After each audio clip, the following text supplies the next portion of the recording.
So this is exciting. We're kind of wrapping up our conversation, and we're going to close down this particular installment. I think we've got some things planned as we go forward, but we're going to spend this week and next week kind of reviewing what we've talked about, where we've come from, what we've gone through, how we've laughed, how we've cried, how we've lamented over where we are. But no, seriously, just want to spend some time reminding ourselves of what we did. I went through this and put this presentation together this week, and I was really overawed by the great people that we've gotten to talk to as we go through all of this. You may remember that we started out uh, on April 13th, and that was a colder day than usual. It was all low, and I think the temperature started out about 36, and we only got up to the mid-60s that day. And we were all kind of pining for spring in the midst of all of this, but we began to look at these kind of hilarious makeshift home offices that we were all kind of dealing with, wondering how long all of this was going to take to get back to the office and do everything. And yet most of us are still not back to the office today. But it kind of made us chuckle at ourselves and talk through some of those great things. We really kind of launched this talk about a remote work transformation model, where we, over the past, I think it's been 9 or 10 weeks here, Cole, that we have and others, we've really been talking about conquering dysfunction and moving into delivering our essential responsibilities and even transforming how we work from the past, where we knew how to expect all the things and we knew the characters that were going to show up at work, to really adapting to this brand new normal and trying to figure out how we were going to make sense and continue to do business and recover any lost revenue and things like that. And we've had a lot of conversations around people, processes, and tools as we go through this. So hopefully that will help out. One of the other things we talked about very early on were all of the various areas that we needed to be aware, self-aware in, and aware of the folks that we're working with. Physical, mental. Establishing some habits and rituals that can get us through the day. My wife kind of jokes at me because I usually have some meetings that go until about 9 o'clock in the morning, and then I wander into our kitchen and I make myself a cup of green tea. And I don't know why, but that little ritual has really, really helped me to get set and be productive during this time. We've also talked about some hacks to be able to get work done and to move forward as we did this. The first conversation, though, really worked around what kind of things we needed to have on our checklists, from management activities to working directly with people to the processes and the tools, and trusting our employees, and how not only were we moving back and forth between dysfunction and transforming how we work, but we were really kind of up and down the Maslow scale, the hierarchy of needs. And I think that the moving up and down has diminished a little bit, but as we all have unexpected circumstances, I have a feeling that we will, and the people that we work with will, go through times when we're back down, with our psychological needs and our safety needs, and making sure that we're taking care of those who we love and work with, and really develop those things. So, that's where this conversation all started. The next session was like actually 10 days later. We moved from a Tuesday to a Thursday, and we thought that we would bring Bud in and let you all peek behind the curtain of how we at Solarity were actually dealing with this, and kind of try to be as transparent as we can about how we were applying our guidelines of wellness and quality and relationships and continuous improvement and quality and focus, and how we were applying it to 3 big areas that we knew we needed to work in. The first one was taking care of the team that we were on. The second one was making sure that we were all working to be healthy. And the third one was being early enough to be able to have some insight into what a moment needed on the one hand, and be able to produce positive results at the other end of that. And so we really spent some time talking through that whole process that we were going through. We continue to have those huddles. The frequency and the cadence of those have continued to change for our needs, but this is something that we have really really kind of anchored ourselves in, are these moments to just be real with the folks that we're working with inside of Solarity. Sometimes we've invited customers in, we've invited other folks that we're working with to do some writing for the company in, and we've really kind of formed a group that can get through this together. We hope that you've been able to do that too.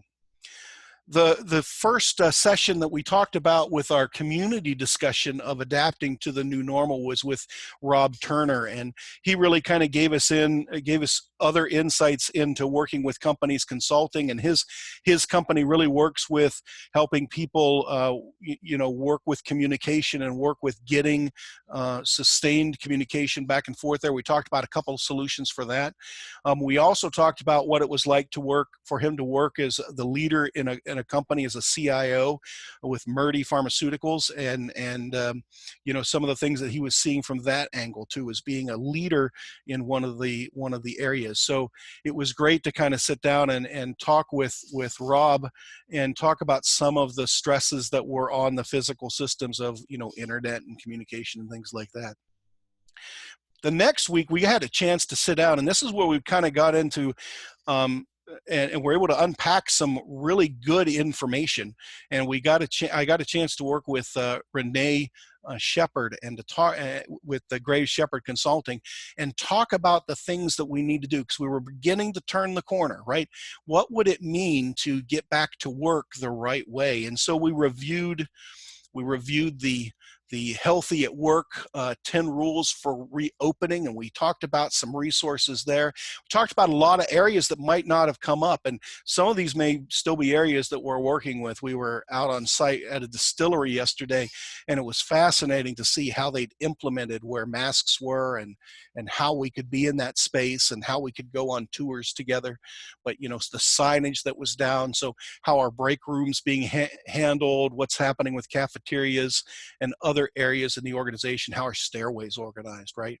And so Renee was really helpful in allowing us to kind of think ahead as we begin to do this work.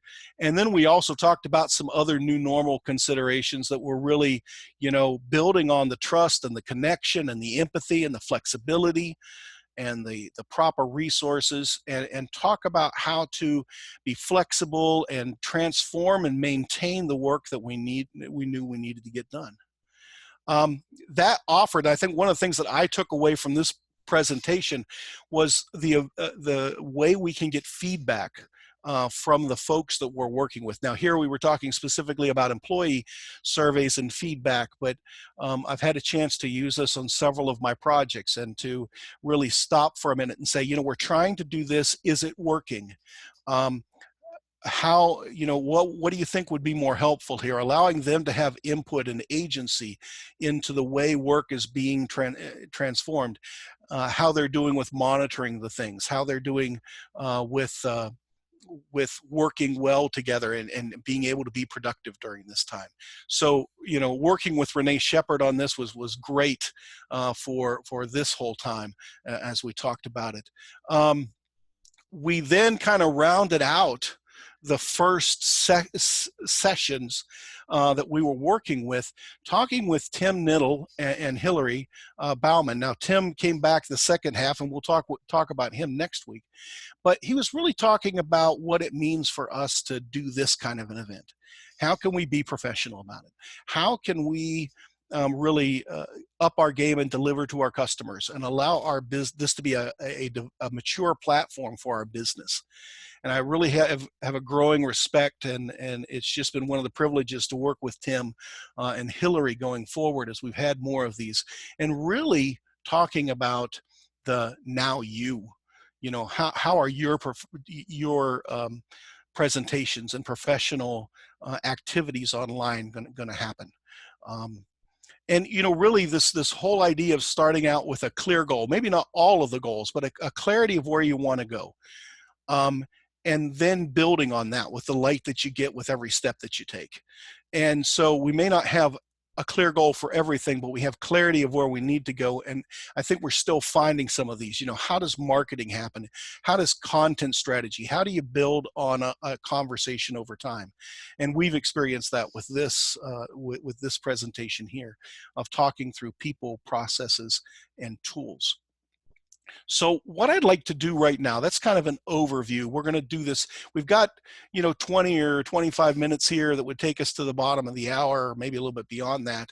But I'd like to really talk some about your reflections and questions and answers that you've been getting during this time, and allow this to be more of a discussion. I think as I'm waiting for people to kind of type things in here or to put in some questions, I'll say this. When Cole's been kind of the brain, this was his idea. This was his brain launch for this whole thing. It actually went a different direction than I think we were originally thinking that it would. We thought it'd be much more conversational. I'd like to go back and explore that now. So I'm going to be quiet for just a couple minutes and allow people to ask some questions, talk about things that you got out of this webinar.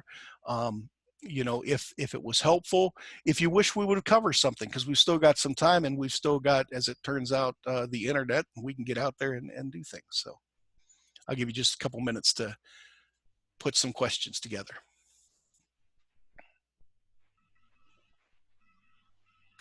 Yeah, and you all feel free to use the chat. Hi, I'm Cole Guthrie. I'm kind of been producing the whole thing, but yeah, feel free to use the chat. I've allowed all of you all to speak, so you can unmute your microphones and ask a question. But yeah, we've enjoyed having you all. And, any just challenges you guys have had or adaptation, things you've overcome during the pandemic, if this conversation has been kind of a catalyst for you all to think about things in different ways, or yeah, really anything you have to say would be great. Now, if you don't ask me questions, I may ask you all questions from where you're working and see how things are going, because I know several of you. I would, it would be a privilege, and hopefully we'll be able to take these lists and set up some interviews for the future. But we'll see who's listening in.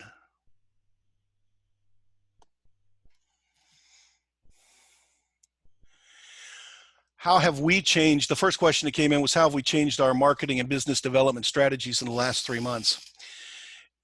I think we're using social media. This may actually be something that Cole can work with, because he does a lot on our marketing side. I know that we've been marketing to classes that, specifically in our training area, marketing to areas where people can take classes online. And so that's been a huge change for us. Now, we were ready to do this. We had plans for a learning management system to go in, so we were able to kind of jump on that bandwagon and go with that.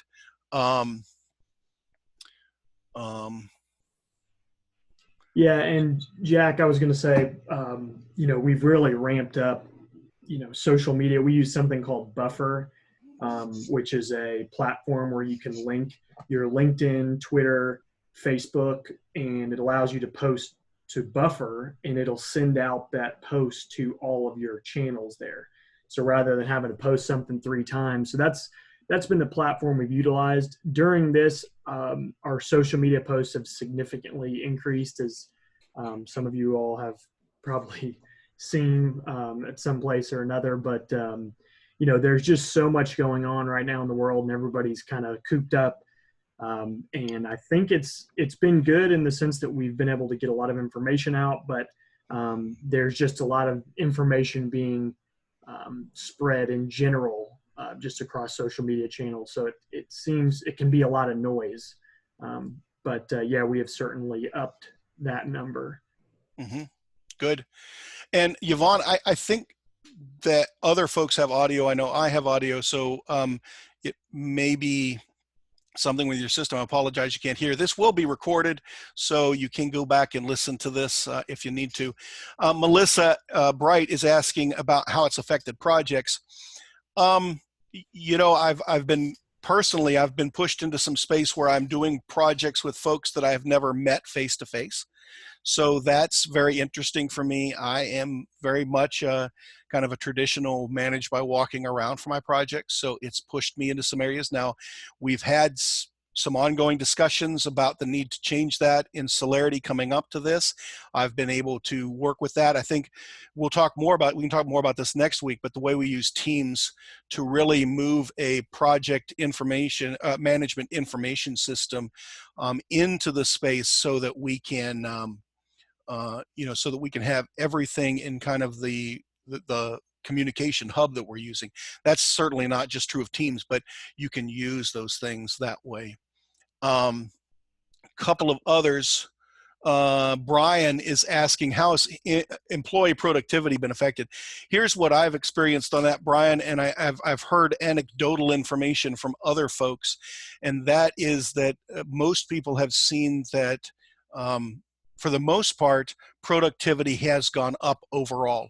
I'm sure we've all had days where it's just been hard to get things done, or there may have been a slight dip in the midst of the chaos. But overall, I think that most of the folks on our project teams that I'm responsible for, and in our office and the other organization we've talked about, have seen this real sense of people taking ownership of the work that they're doing and a great pride in what they're doing. And so it's actually increased productivity without having to have all this. And a lot of the companies that we're working with are saying, is it really even necessary for us to go back? We were just talking with an institution of higher education, and up until this point, they felt like everybody had to be local.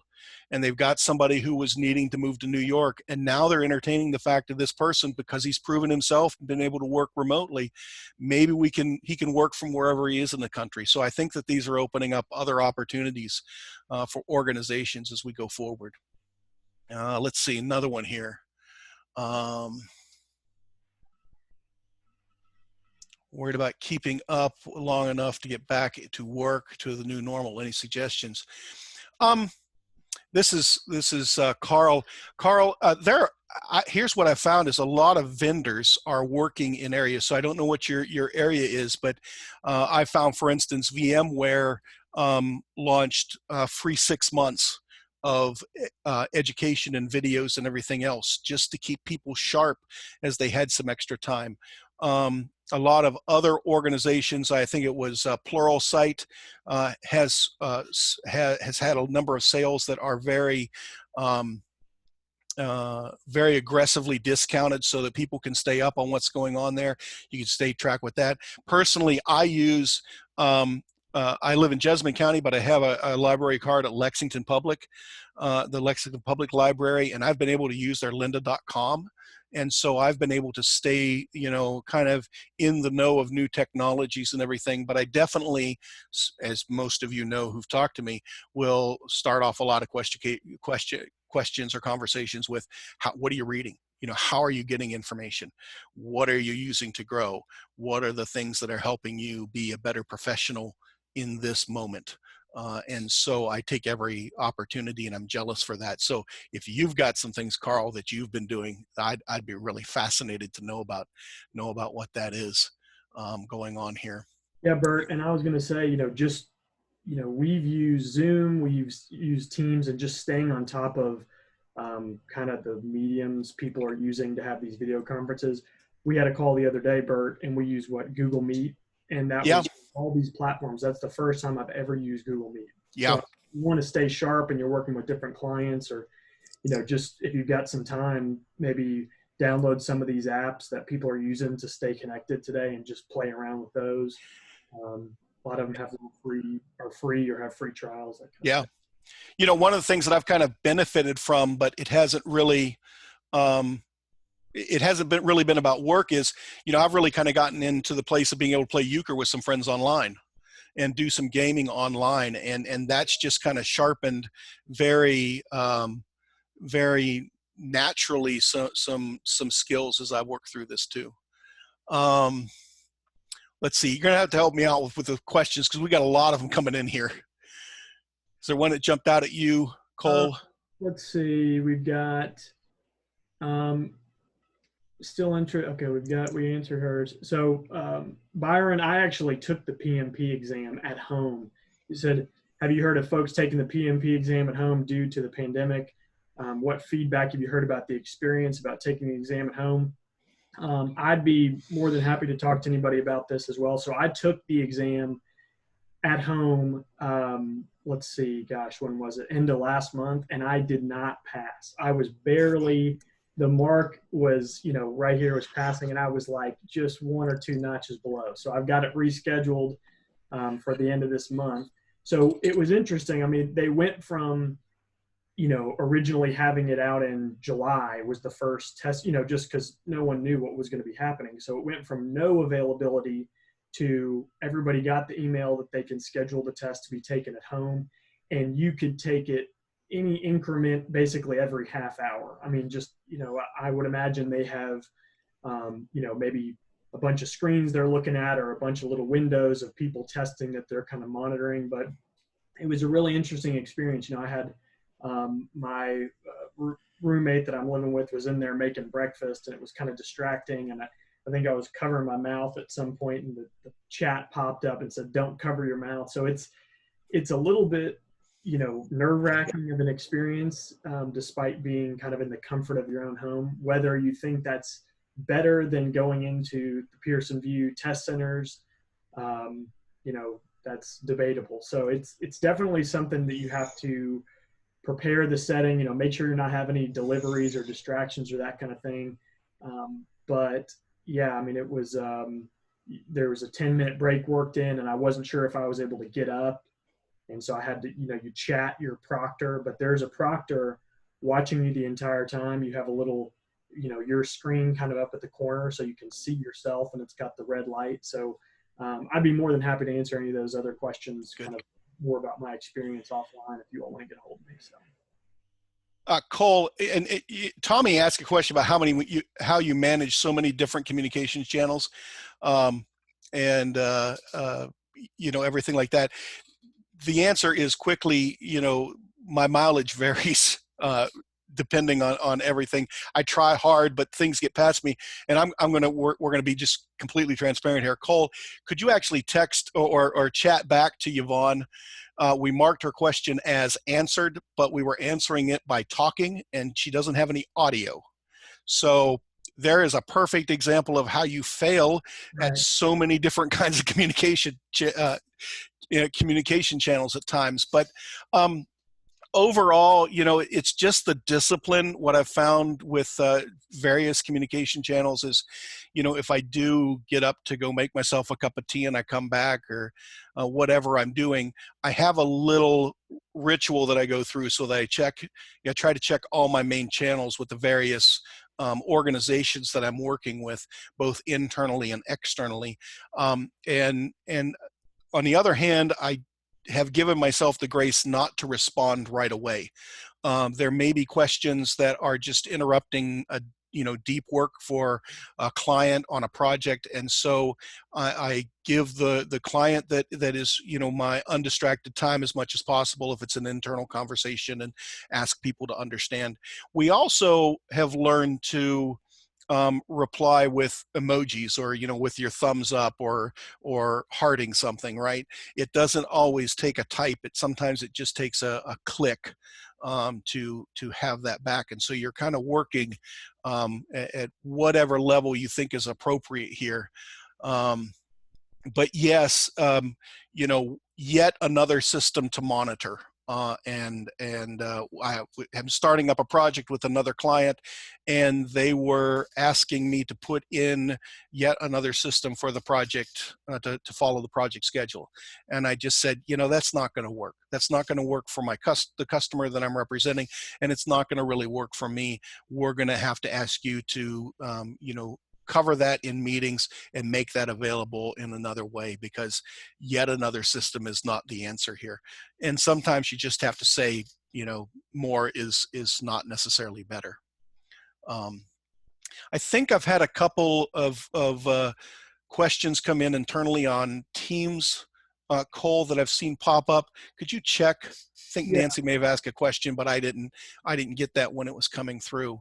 Bert, and I was Um, just going to say, at Solarity, so we use Teams for internal communications and emails for external. So that's yeah, kind of just a general convention.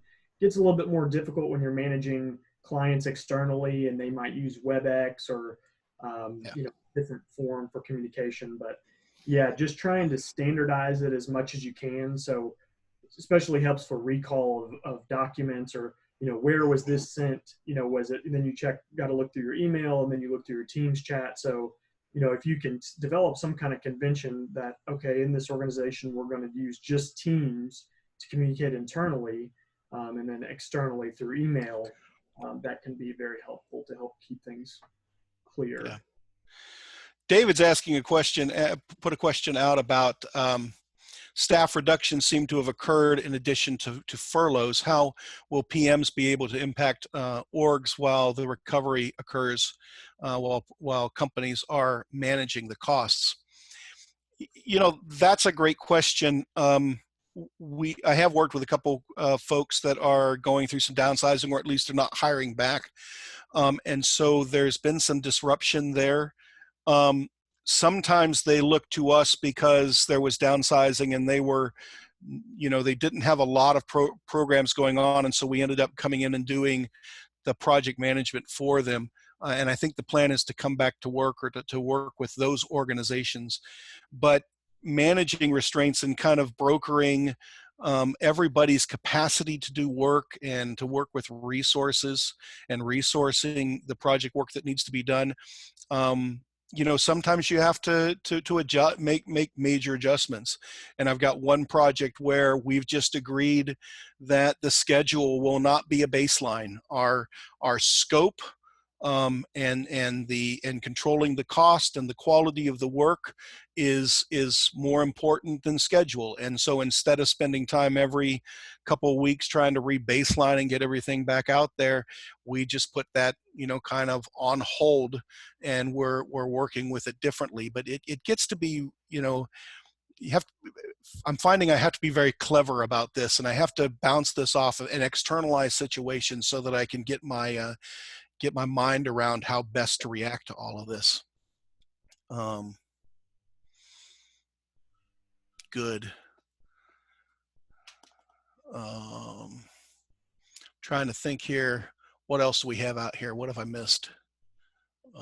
He's got Melissa Bright has asked, in order to get more robust feedback, I've tried using some surveys with my contacts. Are there free options worth using, or should I be looking for other options like FormStack that have we, as you all have probably seen, use SurveyMonkey, uh, and that's a pretty good. I believe they have a free option, and as you send it to more people, or you can buy responses, or they have different paid options. But for the most part, it's a free service. You can completely customize the survey and make it as simple or as robust as you need.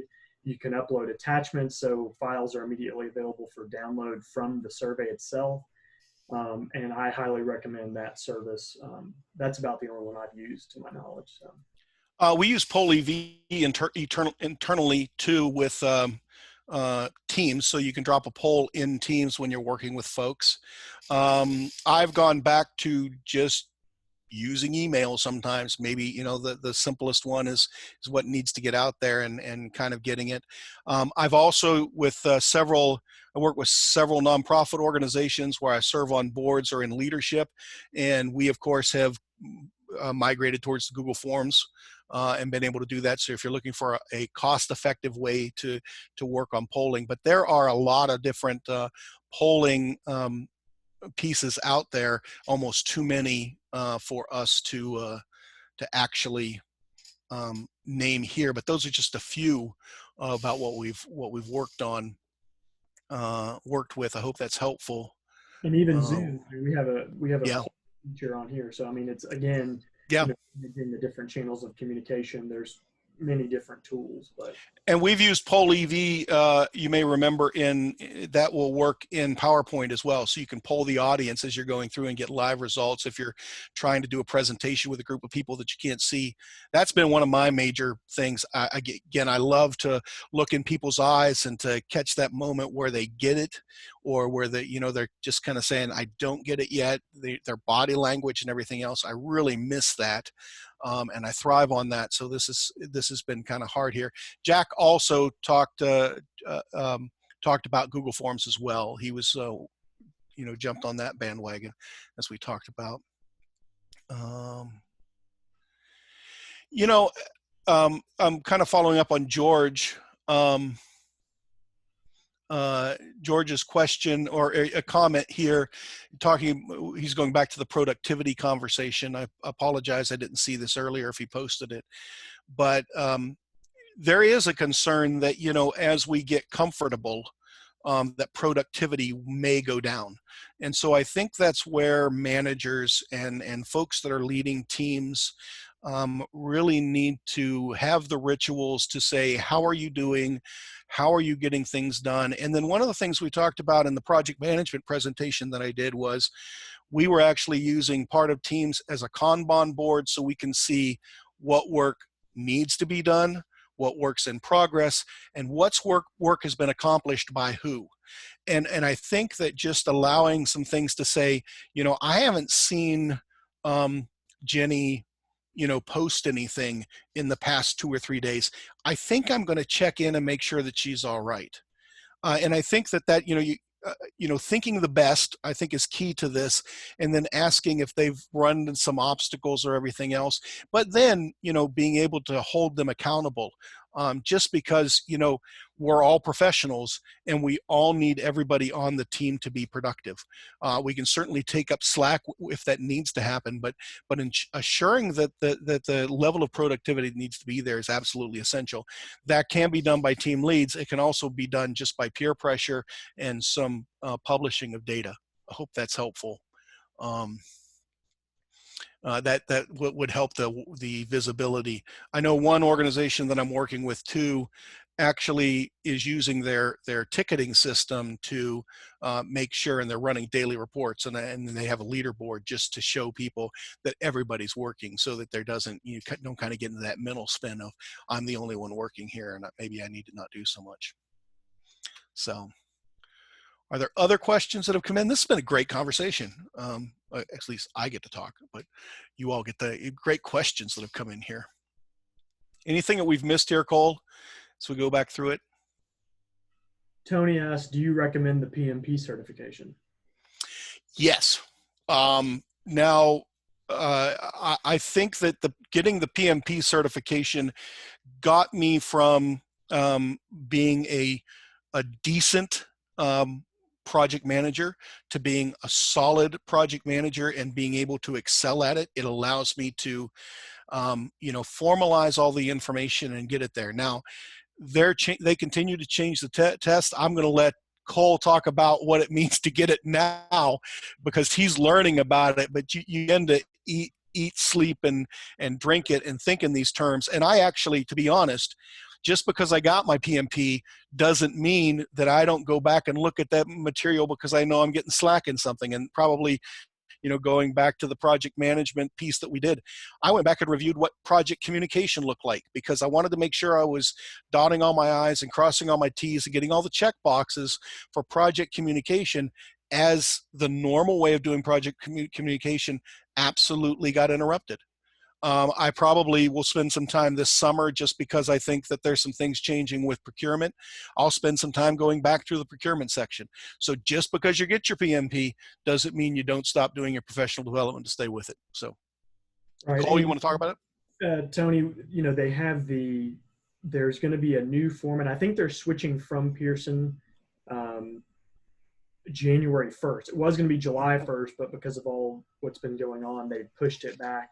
And from what I hear from Glenn, our lead trainer, it's going to be, they're basically completely changing the PMBOK 6. And it's going to be, they're not going to have the same, 10 knowledge areas and 5 processes. It's going to be a completely different format. So, there's probably still time before that exam change to get your PMP, take it before the end of the year. But, I would recommend, couple months studying at least. I've been reading the Rita Mulcahy book basically front to back multiple times. So Hopefully, more to come on that. But yeah, that test will be changing here pretty significantly in January 1st. I think one of the things that I've taken away from having the PMP2 is that I can stop at any given moment, because people have a varying understanding of project vocabulary and project methodology. And being able to stop and kind of dip in and say, okay, when we talk about, I'll just use risk management. When we talk about risk management, this is what we mean. And so if we're going to begin to talk about risks, because I've got my PMP, because I've done the work that's necessary there, I can kind of go back and give them a 5-minute primer on what we're trying to accomplish with all of this and how we can better do that.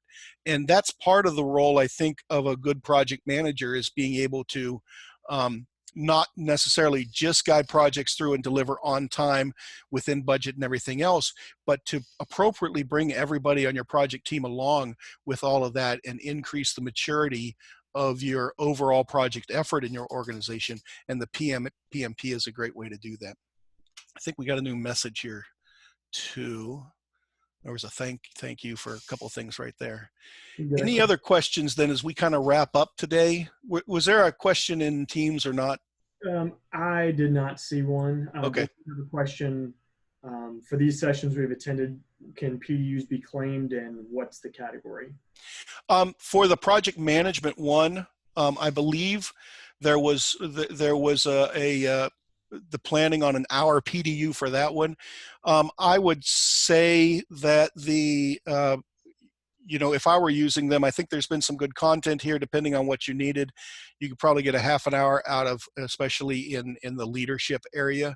If we were going to do that, we all know, and I have to be honest, I'd have to go back and look at the reporting PDU section, but we did talk about the technical side of it with the PDU for the KIP or for the teams, and we did that for KIPMI, and we did that here for Bluegrass PMI, and this discussion as well.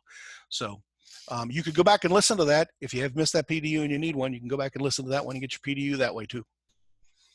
Good. Anybody else before we wrap up for today? I'm really kind of excited about this. Now, next week we're going to get to spend some time reviewing the last 4 or 5 sessions that we've had. Hopefully, we'll open this up again now that you know what the format is. I would challenge you to bring some really great questions. I'm not going to say try to stump the moderator, because it's really not that hard. And then also we could, if there's any other topics that you'd like to hear us talk about, maybe not right away, because I think we're going to take a break at least for July 4th, and then we may be coming back and doing this at a different cadence.